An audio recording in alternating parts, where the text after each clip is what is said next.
कभी किसी बंदे को इतना तंग ना करना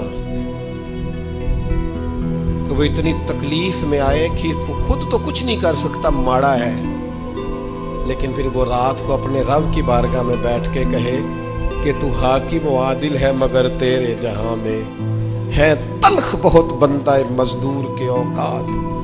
फिर ऐसा ना हो गरीब है, माड़ा है, खुद तो कुछ नहीं कर सका, फिर अल्लाह की बारगाह में तेरी शिकायत करे। ऐसा ना करना। मेरे नबी पाक अलैहिस्सलाम के दरवेश सहाबी थे हजरत सईद बिन ज़ैद रदी अल्लाह तआला अन्हु, फकीर फाका मस्त, हजरत उमर रदी अल्लाह तआला अन्हु के करीबियों में से थे। एक औरत ने इल्जाम लगा दिया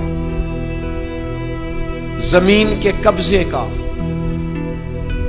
मैं कैसे आपसे कहूं कि जब लोग किसी ऐसे शख्स पर जिसने जिंदगी सारी दयानतदारी से गुजारी हो, लोग इल्जाम लगाते हैं ना, तो ये भी नहीं सोचते हम बात किसके बारे में कर रहे हैं। खुली हुई जुबान होती है, जो मर्जी कह देते हैं। हजरत सईद इब्न ज़ैद पर इल्जाम लगा दिया।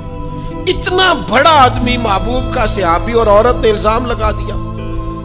और जब अल्लाह वाले बद्दुआ देते नहीं, लेकिन जब कुछ तकलीफ इतनी दे, कलेजा फट जाए, फिर बंदा क्या करे। वही बात कि अब वो कुछ कह नहीं सकते थे, एक औरत पर किस तरह कोई बात हो सकती थी।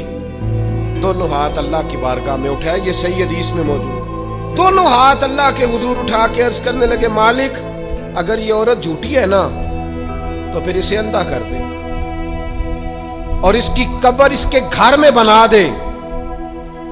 सहाबा फरमाते हैं कि हजरत सईद इब्न ज़ैद का तो विसाल हो गया, जमाना गुजर गया, लेकिन हमने फिर उस बीबी को अंधा होते देखा है। फिर उसके घर में कुआं था और हमने उसे अपने ही घर के कुएं में घिर के मरते हुए भी देखा है। इसलिए कि जब आप किसी को तकलीफ देते हैं, जब आप सताते हैं, जब आप वो बात करते हैं जो उस बंदे में मौजूद नहीं है, जब आप झूठ बोलते हैं अपने नफ्स की तस्कीन के लिए, जब आप ज्यादती करते हैं सिर्फ अपनी अना के लिए, तो फिर बादों का दुआए जरर निकलती है मुंह से।